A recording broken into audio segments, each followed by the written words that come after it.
Tabingin na yung banner namin, ayusin ko lang, bali papako ko. At gagamitin natin tong martilyo na rubberized yung hawakan at syempre stainless steel dito.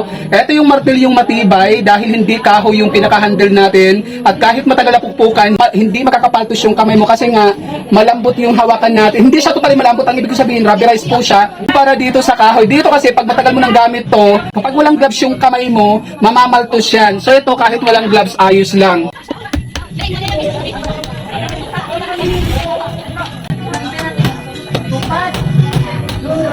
Ang ganda kasi hindi siya dumudulas.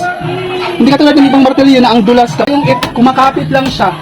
179 pesos ko lang itong nabili. Imagine mo, rubberized na yung hawakan.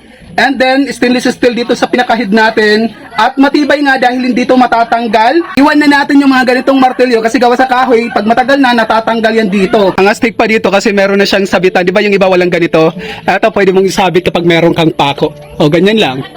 Affordable yung price pero high quality. Ilalagay ko dito sa yellow basket. I-check out nyo na to.